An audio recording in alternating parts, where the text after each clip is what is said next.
দ্বীনের কাজ ওলামায়ে কেরাম থেকে বিচ্ছিন্ন হয়ে কেউ যদি করতে যায় সেটা বদ্দীনে রূপান্তরিত হয়ে যায়। এই কাজটা এখন এমন হয়ে গেছে যে একদল আর এক দলকে মারবে, মেরে এরপরে সেই জায়গা দখল করবে। এটা কিসের দ্বীনের কাজ? ইমাম মালিক রহমতুল্লাহি আলাইহি সম্ভবত বলেছেন, লা ইয়াসলুহু আখিরু হাযিহিল উম্মাহ ইল্লা বিমা সালুহা বিহি আউয়ালুহা। এই উম্মতের পরবর্তীদের মুক্তি কেবলমাত্র ওই পথেই যে পথে তাদের পূর্ববর্তীদের মুক্তি মিলেছিল। আসসালামু আলাইকুম ওয়া রাহমাতুল্লাহ। নাহমাদুহু ওয়া নুসাল্লি আলা রাসূলিহিল কারীম, আম্মা বাদ। সুপ্রিয় দর্শক শ্রোতা, দেশ ও প্রবাসে, কাছে ও দূরে, যে যেখান থেকেই আমাদেরকে দেখছেন ও শুনছেন, সকলকে আন্তরিক মোবারকবাদ জানাচ্ছি। আমি ইউসুফ মাহমুদী এবং আপনাদের প্রত্যেককেই আমন্ত্রণ জানাচ্ছি আমাদের আজকের এই বিশেষ ভিডিও বার্তা অনুষ্ঠানে। বন্ধুরা, আজ আমরা আলোচনা শুনব ইতাআতীদের সাথে বর্তমানে আমাদের সম্পর্ক কেমন হওয়া উচিত এই বিষয়ে ভার্চুয়ালি আলোচনার জন্য আমাদের সাথে আখলাক টিভিতে যুক্ত আছেন মোহতারাম মুফতি ইয়াহিয়া মাহমুদ হাফিজাহুল্লাহ, যিনি দারুল উলুম রামপুরা বনশ্রী মাদ্রাসার প্রতিষ্ঠাতা প্রিন্সিপাল এবং যিনি বাংলাদেশের একজন গ্রহণযোগ্য মুরব্বী আলেমও বটে। চলুন আমরা হজরতের সাথে সালাম বিনিময় করে আসি। আসসালামু আলাইকুম মোহতারাম, আপনি কেমন আছেন? ওয়ালাইকুম আসসালাম রাহমাতুল্লাহি ওয়া বারাকাতুহু। আলহামদুলিল্লাহ, আল্লাহ পাকের শুকর, ভালো আছি। প্রিয় দর্শক, আমরা সবাই বিষয়টাকে ভালো করে চিন্তাশীল হয়ে শোনার চেষ্টা করব, বোঝার চেষ্টা করব।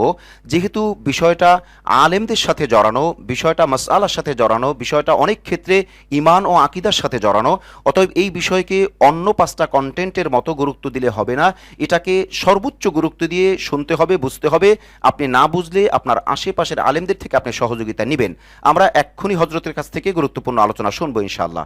মোহতারাম, আপনার কাছে আমরা জানতে চাই, আলমী সূরার সাথে ইতাআত অংশের সাথে একটা দূর সম্পর্ক বা একটা ঝগড়া বলি বা যেটাই আমরা বলি না কেন, এই যে একটা সম্পর্ক, এটা প্রায় 7-8 বছর যাবৎ, বিশেষ করে 2018 সালে টঙ্গীর মাঠে যা হয়েছে সেটা আপনি খুব ভালো করেই জানেন। এই ক্ষেত্রে আপনি আলমী সূরার একটা পার্ট বা একটা অংশ, অর্থাৎ বাংলাদেশের বড় আলেমদের মধ্যে আপনি একজন।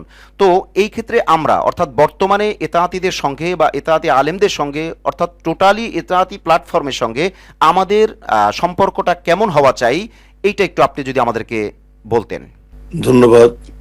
আলহামদুলিল্লাহ, আলহামদুলিল্লাহি কাফা ওয়া সালামুন আলা ইবাদিহিল্লাযীনা ইসতাফা, আম্মা বা'দ, ফাআউযু বিল্লাহি মিনাশ শাইতানির রাজীম, বিসমিল্লাহির রহমানির রহিম। ইন্নামা জাযাউল লাযীনা ইউহারিবুনাল্লাহা ওয়া রাসূলাহু ওয়া ইয়াসআউনা ফিল আরদি ফাসাদান আন ইউকাত্তালু আও ইউসাল্লাবু আও তুকাত্তা'a আইদিহিম ওয়া আরজুলুহুম মিন খিলাফিন আও ইউনফাউ মিনাল আরদ, ذلك لهم خزي في الدنيا ولهم في الآخرة عذاب عظيم. وقال النبي صلى الله عليه وسلم الدين النصيحة أو كما قال عليه الصلاة والسلام. প্রিয় আখলাক টিভির পরিচালক এবং প্রিয় দর্শক শ্রোতা, আমরা বর্তমানে বাংলাদেশের উলামা দিনদার তবকা এক কঠিন সময় পার করছি। আমার মনে হয় না যে দিন ও ইমানের জন্য এর থেকে কঠিন কোনো পরিস্থিতি আগে আমাদের সামনে এসেছে। আমার কাছে মনে হয় না, মনে হয় যেন সবচেয়ে জটিল সময় আমরা পার করছি। বহির শত্রুদের সাথে আমাদের বোঝাপড়া করা সহজ, কিন্তু ভেতরের শত্রুদের সাথে বোঝাপড়া করাটা খুব কঠিন আমাদের জন্য। থুথু উপরের দিকে ফেললে নিজের উপরই পড়ে। কিন্তু পরিস্থিতি এখন এমন দাঁড়িয়েছে যে এখন এই ইতাআতীদের সম্পর্কে সুস্পষ্ট বক্তব্য না দেওয়াটা, এটা মুদাহানাত ফিদ দ্বীনের শামিলি বলে আমি মনে করি। দ্বীনের ক্ষেত্রে এটা আমাদের জন্য অশোভন। তাই আমি স্পষ্ট ভাষায় বলতে চাই যে দাওয়াত ও তাবলীগের কাজ এটা অত্যন্ত মুবারক কাজ, যেই কাজের মাধ্যমে গোটা দুনিয়ায় প্রায় 36 কোটির মতো মানুষ এই কাজের আওতায় হেদায়েতের পথে আসছে। সেই কাজটাকে আজ এমন এক পর্যায়ে আমরা নিয়ে গেছি যেটা অত্যন্ত দুঃখজনক। সেটা ভুল কার আর মানে কি কারণে এমন হলো সেটা বিশ্লেষণের বিষয়, কিন্তু ঘটমান যে পরিস্থিতি, চলমান পরিস্থিতি, এই পরিস্থিতি আমাদের দেশের জন্য অত্যন্ত উদ্বেগজনক। আমাদের দেশটা সব দিক থেকে একটা শান্তিপ্রিয় দেশ, এবং সহ অবস্থানের ক্ষেত্রে সারা বিশ্বের জন্য আমাদের দেশটা একটা অনুকরণীয় অনুসরণীয় দেশ হিসেবে আমি মনে করি। কিন্তু ইদানিং আমরা দেখছি যে দাওয়াত ও তাবলীগের কাজের ক্ষেত্রে যে অবস্থা চলছে, দুটো নাম হয়ে গেছে, ইতাআতি ও জাহাতি, অথচ এটা কোনো ভাগাভাগির বিষয় না। এই কাজ উলামা ইকরামের, এই কাজ দারুল উলুম দেওবন্দের প্রথম সূর্য সন্তান হযরত শাইখুল মাহমুদ হাসান দেওবন্দি রহমতুল্লাহ আলাইহির হাতে গড়া চারজন বড় বড় উজ্জ্বল নক্ষত্রের এক নক্ষত্র ছিলেন হযরত মাওলানা শাহ মোহাম্মদ ইলিয়াস রহমতুল্লাহ আলাইহি। আর ওনার মাধ্যমে এই কাজ চালু হয়েছে। এটা উলামা ইকরামের কাজ, আর এটা একটা স্বতঃসিদ্ধ বিষয়। দ্বীনের কাজ উলামা ইকরাম থেকে বিচ্ছিন্ন হয়ে কেউ যদি করতে যায়, সেটা বদ্দীনে রূপান্তরিত হয়ে যায়। তো আলেমদেরকে মুরব্বী না মেনে নিজেই মুরব্বী সেজে যাওয়া, এটা একটা মানে দ্বীনের কাজ হতে পারে না। দ্বীনের কাজ ওইটাই যেটার কিয়াদত, সিয়াদত, নেতৃত্ব, কর্তৃত্ব ওলামা ইকরামের থাকবে। ওলামা ইকরাম থেকে মশওয়ারা নিয়ে, তাদের থেকে দিক নির্দেশনা নিয়ে কাজ করবে। কিন্তু এটা যে কেন ঘটে গেল, কেমনে ঘটে গেল, আল্লাহ তাআলা ভালো জানেন। আমাদের জন্য এটা বড় এক কঠিন অবস্থা যে উলামা ইকরাম একদিক, আওয়াম একদিক। এই যে একটা স্লোগান, এটা অত্যন্ত জঘন্য। পিতা একদিকে, পুত্র একদিকে, যেমন ঠিক এটাও তেমনি যে আলেম একদিকে আর আওয়াম একদিকে। এই যে তাদের কথাটা, আওয়াম তো আলেম ছাড়া চলতেই পারে না, তাদের কাছে ওই নূর নাই। একজন পথ চলতে হলে তার আলো লাগে, আর সেই আলো তো আল্লাহ তাআলা উলামা ইকরামের কাছে রাখছে। এজন্য আমি মনে করি যে বর্তমানে ইতাআতি নামে যেই কর্মকাণ্ড চলছে, এটা সম্পূর্ণই খাহেসাত, নফসানিয়াত, নিজের আমিত্ব, নিজের যেমন রাজনৈতিক ময়দানে নেতৃত্ব কর্তৃত্বের বিষয়, এখানেও যেন বিষয়টা তেমন নেতৃত্ব কর্তৃত্বের পর্যায়ে চলে আসছে। অথচ এটা তো কেবলই আল্লাহকে সন্তুষ্ট করার জন্য, লিওয়াজহিল্লাহ আর দ্বীন ওয়ান নসিহা, দ্বীন খায়ের খাহির নাম, কল্যাণ কামনার নাম, একজন মানে বিপদগামী লোককে সুপথে আনার জন্য শেষ রাত্রে আল্লাহর কাছে কান্দাকাটি করা, দিনের বেলায় দাঁড়ে দাঁড়ে, ঘরে ঘরে গিয়ে গিয়ে মানুষকে আহ্বান জানানো, এটাই হলো দাওয়াত ও তাবলীগের কাজ। সুতরাং এই কাজটা এখন এমন হয়ে গেছে যে একদল আর এক দলকে মারবে, মেরে এরপরে সেই জায়গা দখল করবে। এটা কিসের দিনের কাজ? নবীজিকে আল্লাহ তাআলা বলছেন, লাস্তা আলাইহিম বিমুসাইতির, আমি তোমাকে দারোগা বানাইয়া পাঠাইনি যে তুমি জবরদস্তি চাপিয়ে দিবা। তুমি বলবা তোমার কথা স্পষ্ট ভাবে, আর পরিশেষে বলে দিবা ওমা আলাইনা ইল্লাল বালাগুল মুবিন, আমার দায়িত্ব স্পষ্ট ভাবে পৌঁছে দেওয়া। জানানো আমার কাজ, পৌঁছে দেওয়া আমাদের দায়িত্ব, মানানো আমাদের কাজ না। মানানো এটা আল্লাহ পাকের ইচ্ছা। যাকে আল্লাহ হেদায়েত দেন সে হেদায়েত পাবে, যাকে আল্লাহ তাআলা হেদায়েত না দেওয়ার সিদ্ধান্ত নেন, আমরা সারা দুনিয়া মিলে তাকে হেদায়েত দিতে পারবো না। তবে বর্তমানে যা ঘটে গেছে, এর উপর আমার বক্তব্য স্পষ্ট, যে আমার নিজের বক্তব্য না, যারা মানে ফিতনা ফাসাদ করে, যারা দ্বীনের নামে সমাজের মধ্যে বিশৃঙ্খলা সৃষ্টির চেষ্টা করে, কোরআনে কারিমের স্পষ্ট ভাষা, ইন্নামা জাযাউল্লাযীনা ইউহারিবুনাল্লাহ ওয়া রাসূলাহু ওয়া ইয়াসআউনা ফিল আরদি ফাসাদা, যারা আল্লাহ এবং তার রাসূলের সাথে বিদ্রোহ ঘোষণা করে, যুদ্ধ ঘোষণা করে এবং ধরাপৃষ্ঠে ফিতনা ফাসাদ সৃষ্টি করতে চায়, তাদের শাস্তি আল্লাহ পাক নিজে বলে দিয়েছেন, আইয়ুকাত্তালু, কেটে টুকরা টুকরা করতে হবে, আও ইউসাল্লাবু, অথবা শুলে চড়াতে হবে তাদেরকে, আও তুকাত্তা আইদিহিম ওয়া আরজুলুহুম মিন খিলাফিন, ডান হাত বাম পা অথবা বাম হাত ডান পা তাদের কেটে দিতে হবে, আও ইউনফাউ মিনাল আরদ, অথবা যে জনপদে তারা আছে ওই জনপদ থেকে অন্য কোন জনপদে তাদেরকে দেশান্তর করা হবে। এটা হলো তাদের দুনিয়ার লাঞ্ছনা, আর আখিরাতের কঠিন শাস্তি তো আছেই। আল্লাহ পাক বলে দিয়েছেন, আমাদের হাতে ইসলামী হুকুমত নাই, কোন হুদুদে ইসলাম কার্যকর করতে হলে মহতারাম ইসলামী হুকুমত লাগবে। মহতারাম, জি, সবিনয় আপনাকে একটু ইন্টারাপ্ট করাই, একটু যোগ করতে চাই। আপনি যে আয়াত পড়লেন ইন্নামা জাযাউল্লাযীনা ইউহারিবুনাল্লাহ, এই আয়াতের পরিপ্রেক্ষিতে আমরা তো দেখি যে এতাতি ভাইরা যে প্রশ্ন তোলেন বিভিন্ন জন, এবং নিরপেক্ষ দৃষ্টিকোণ থেকেও অনেকে প্রশ্ন তোলেন, তারা তাদেরটা করবে, আপনারা আপনাদেরটা করবেন, কেন করেন? তাহলে আপনি যে আয়াত পড়লেন এই আয়াতের আলোকে তো আলেম ওলামারা তাহলে তো মানে রাইট ওয়েতেই আছে, যে যেহেতু তাদের দ্বারা ফাসাদ হচ্ছে, যদি ফাসাদ প্রমাণিত হয় তাহলে তো তাদেরকে থামায়া দেওয়া, দেশান্তরিত করা অথবা কোনো ব্যবস্থা নেওয়া, তাইলে তো আলেম ওলামারা ঠিক আছেন। এ ব্যাপারে আপনি কি বলবেন? আমার কথাটা আসলে আমি ওইটাই বলতেছিলাম, যে এই সব কিছু তখনই সম্ভব যদি ইসলামী হুকুমত কর্তৃত্ব আমাদের আসে। কর্তৃত্ব যদি না আসে, তখন আইন হাতে তুলে নেওয়ার অধিকার আল্লাহ তাআলা কাউকে দেননি। এজন্য ইসলামী হুকুমত আসলে পরে আমরা এটা করতে পারতাম, কিন্তু যেহেতু ইসলামী হুকুমত আমাদের হাতে নেই, এখন আমাদের হিকমত অবলম্বন করা, কৌশল অবলম্বন করা, বর্তমান প্রশাসনে যারা আছে তাদেরকে এ সম্পর্কে সচেতন করে কি করা উচিত তাদেরকে দিয়ে কাজ করানো। কিন্তু আইন হাতে তুলে নিয়ে আমরা করতে গেলে এই ফিতনার শিকার আমরাও হয়ে যাব। এজন্য এক্ষেত্রে আমাদের করণীয় হলো যে প্রশাসনকে বোঝানো যে এর পরিণতি, আমি আমি যেটা বলবো, যে আজকে তো 2-4 জন খুন হয়েছে, জি। কিন্তু আমি খুব আশঙ্কা বোধ করতেছি যে এক জামাত একটা দাওয়াতের মেহনত নিয়ে এক এলাকায় যাবে, ওখানে অপর গ্রুপ তাকে প্রতিহত করার চেষ্টা করবে, তাদেরকে মসজিদে মসজিদে মসজিদে মারামারি শুরু হবে। হয়তো দেখা যাবে কোন ইমাম এতআতের পক্ষে বা অজাহাতের পক্ষে, অপর পক্ষ ওই ইমামকে ওই মসজিদের মধ্যে খুন করবে।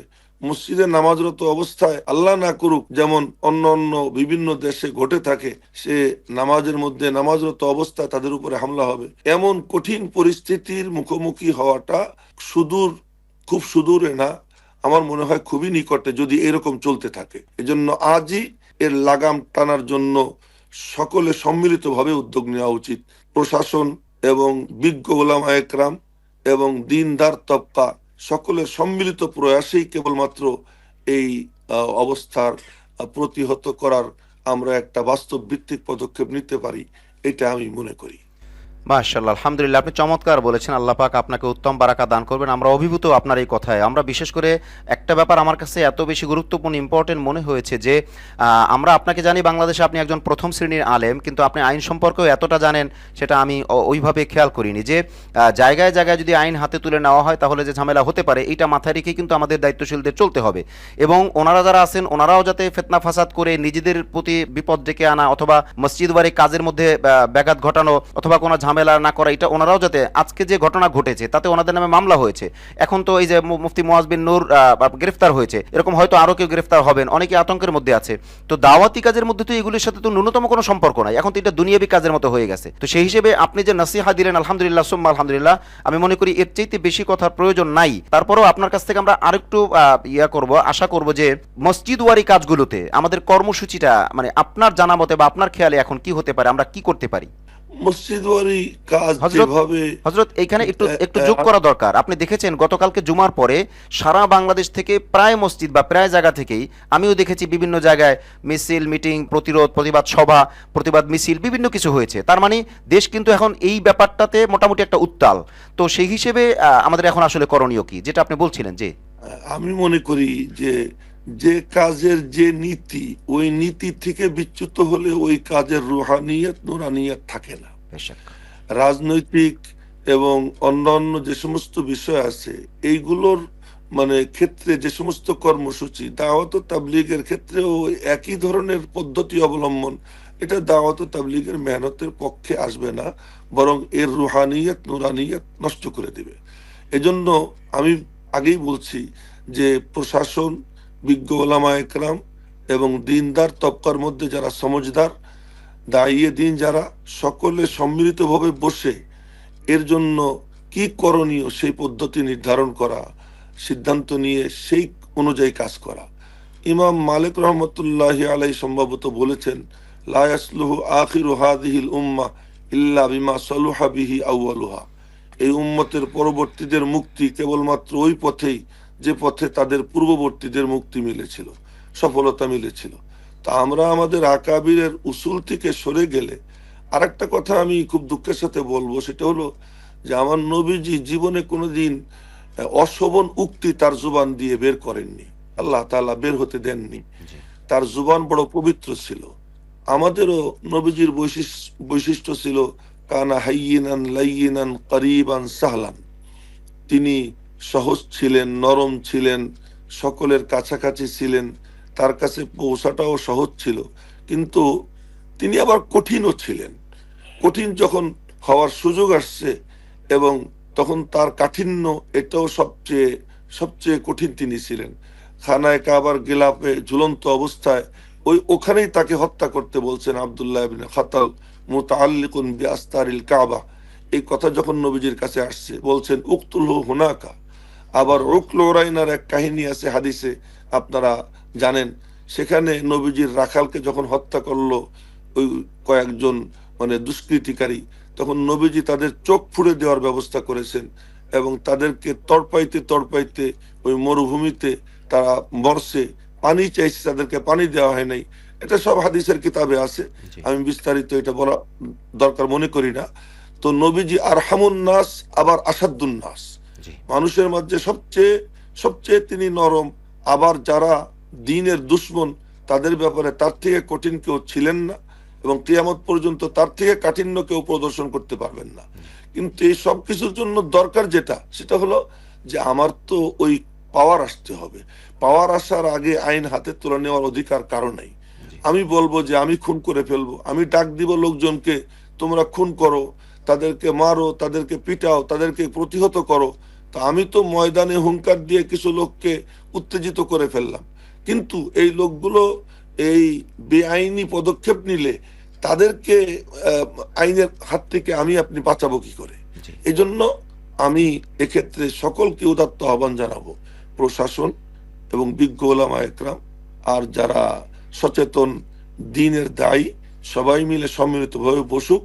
মসজিদের ভিতরে মারামারি, হানাহানি, খুনোখুনি এবং এই নবীজির পোশাক পরা এই নুরানি লিবাসধারী লোকজনের পারস্পরিক দ্বন্দ্ব কলহ এটা বন্ধ হোক। নবীজি আব্দুল্লাহ ইবনে উবাইকে হত্যা করতেন না, বহুবার বলা হয়েছে। জি তাকে হত্যা করার অনেক কারণ পাওয়া গেছে, এরপরেও নবীজি বলছেন কি না, ওরে মারলে পরে মানুষ বলবে ইন্না মুহাম্মাদান ইয়াকতুলু আসহাবাহু, যে মুহাম্মদ তার সাথীদেরকে খুন করে, সাল্লাল্লাহু আলাইহি ওয়াসাল্লাম, এই কথা বলবে। এই জন্য ওরা তো সব পরিচয় দিচ্ছে, তারা তাবলিগি, ওরা পরিচয় দিচ্ছে আমরা দায়ী দিন, সারা দুনিয়া দেখতেছে, এবং সমস্ত মিডিয়ায় বলবে কি মুসলমান মুসলমানকে মারতেছে, জি দিনের দায়ীকে মারতেছে, আলেম আলেমকে মারতেছে। এই কথা ভিতরের আসল জিনিস তো ওরা জানবে না। না ওরা দেখবে কি আমাদের লেবাস, ওরা দেখবে আমাদের মুখের কথা, ওরা এইটা প্রচার করবে। এই জন্য দ্বীনকে বদনামের হাত থেকে বাঁচানোর জন্য এখনই আমাদের উদ্যোগী হয়ে সুচিন্তিত এ ব্যাপারে পদক্ষেপ নেওয়া দরকার বলে আমি মনে করি। মাশাআল্লাহ মাশাআল্লাহ, চমৎকার বলেছেন। আল্লাহ পাক আপনাকে উত্তম বারাকা দান করবেন। মোহতারাম, আমরা অনুষ্ঠানের শেষ পর্যায়ে চলে এসেছি। আমরা একটা কথা দিয়ে শেষ করব, সেটা হলো মিডিয়াতে আপনি জেনে থাকবেন, আপনারা বড় মানুষ, আপনারা আমাদের মত মিডিয়ার ব্যাপারে এতটা খবর রাখেন না। মিডিয়াতে একজন আরেকজনকে কাফের, মুশরিক, মুরতাদ বলছে, অবাঞ্ছিত ভাষায় গালিগুলোজ করছে এবং মানুষকে মানে চরিত্রের উপরে বিভিন্ন রকমের কালিমা লিপন করছে, হয়তো কিছু বাস্তব কিছু অবাস্তব ঘটনাও বলছে। মানে যাই কিছু হোক, মানে মিডিয়া একটা গান্দা পরিবেশ হয়ে গেছে। এই ক্ষেত্রে আমরা যারা মিডিয়াতে আছি, আমাদের কর্ম কেমন হতে পারে, এবং যারা মিডিয়া ইউজ করছেন ইউজার, তাদের মিডিয়া ব্যবহারটা কেমন হতে পারে, এটা বলেই আমরা শেষ করতে চাই। আপনি একটু দয়া করে আমাদেরকে এই ব্যাপারে নাসিহা করবেন। মোহতারাম, এই ব্যাপারে আমি বলবো যে আল্লাহ পাক স্পষ্ট এই ব্যাপারে দিক নির্দেশনা দিয়ে দিয়েছেন কোরআনে কারিমে, লা তাকফু মা লাইসা লাকা বিহি ইলম ইন্নাস সামআ ওয়াল বাসারা ওয়াল ফুআদা কুল্লু উলাইকা কানা আনহু মাসউলা। তো নবীজি বলছেন কাফা বিল মারই কাযিবান আইয়ু হাদ্দিসা বিকুল্লি মা সামিআ, যে যা শোনে তাই বলে মিথ্যাবাদী হওয়ার জন্য এতটুকুই যথেষ্ট। জি আজ আমাদের হয়ে গেছে কি যে শুনছি অমুক অমুকের সম্পর্কে আমি শুনেছি বলেই বলা শুরু করে দেয়। জি আব্দুল্লাহ ইবনে আব্বাস রাদিয়াল্লাহু আনহু বলেছিলেন যে একটা কথা শুনে জিজ্ঞেস করছিলেন, আম্মান তুমি কোত্থেকে পেলে? তো সে বলছিল যে সামিতু রাজুলান আরিফু ওয়াজহাহু ওয়ালা আদরি মা ইসমুহু, আমি এক ব্যক্তিকে বলতে শুনেছি, দেখলে চিনি, নাম জানি না।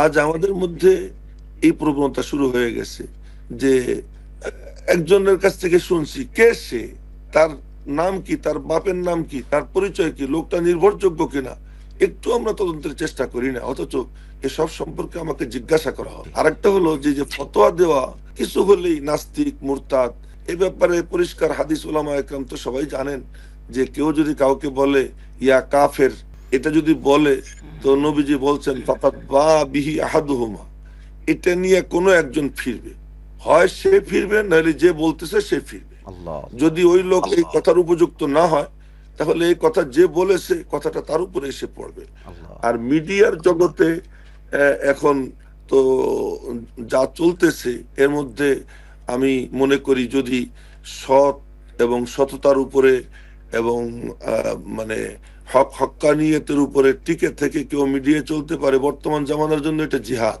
আমি আশা করব আখলাক টিভি এবং আপনাদের মতো আরো যারা মিডিয়া আছেন তারা যেন এ ব্যাপারে সচেতন থাকেন।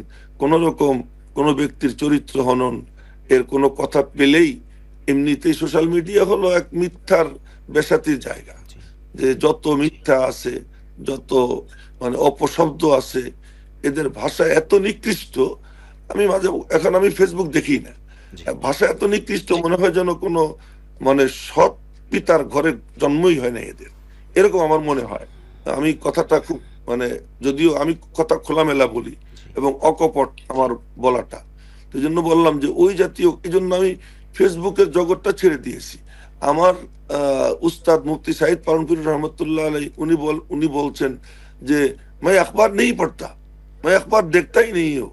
एक बार एक अंग्रेजी अखबार मेरे घर में लाया था मैंने अंग्रेजी सीखने के लिए, मैंने उसमें जो देखा तो मैंने कह दिया अंग्रेजी तुझे सलाम, फिर कभी मैंने अखबार नहीं देखा। तो আমরা তো ওই উস্তাদের ছাত্র, সেই হিসেবে আমি বলবো যে মিডিয়া তাদের উচিত যে এমনি গতানুগতিক ব্যবসায়ী মিডিয়া যেন আমাদের দিনের লাইনের মিডিয়াগুলো না হয়, তারা যেন দিনের প্রতি লক্ষ্য রেখে, কোরআন ও হাদিসের দিক নির্দেশনার প্রতি লক্ষ্য রেখে, আকাবির আসলাফের চিন্তা চেতনা এর দিকে লক্ষ্য রেখে যেন তারা কাজ করে। পরিশেষে বলবো তাবলিগ ওলামা একরামের কাজ, দারুল উলুম দেওবন্দের একটা মিশন, এইটা দারুল উলুম দেওবন্দের ওলামা একরামের সাথে সম্পর্ক রাখা ছাড়া কেউ যদি এই কাজ করে সেটা তবলিগের কাজ না, সেটা অন্য কোনো কিছু হতে পারে, তবলিগের কাজ হতে পারে না।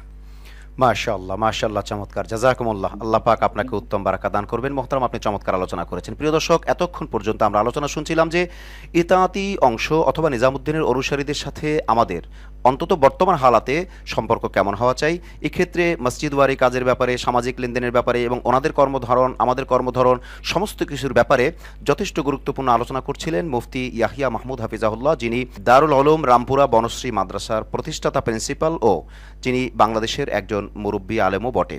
আমরা আপনাদের সকলকে বিশেষভাবে দাওয়াত জানাবো আখলাক টিভির সাথে থাকার জন্য, এবং আমরা গ্রহণযোগ্য আলেম ওলামাদের আলোচনা আপনাদের সামনে উপহার দেওয়ার চেষ্টা করব, এবং আমরা চেষ্টা করব মিডিয়ার এই জগতে, হযরত তো বলেই ফেলেছেন এটা এক ধরনের জিহাদ, আমরা এই জিহাদের মধ্যে অথবা এই কর্মযজ্ঞের মধ্যে আমরা চেষ্টা করব সর্বোচ্চ ইসলামের অনুসরণ করতে, শরিয়ার অনুসরণ করতে। আল্লাহ আমাদের সকলকে সেই তৌফিক দান করুন। আজ তাহলে এই পর্যন্তই, দেখা হচ্ছে পরবর্তী কোনো লাইভে অথবা পরবর্তী কোনো ভিডিও বার্তায় ইনশাআল্লাহ। আসসালামু আলাইকুম ওয়া রাহমাতুল্লাহি ওয়া বারাকাতুহু। ওয়া আলাইকুম আসসালাম ওয়া রাহমাতুল্লাহি ওয়া বারাকাতুহু।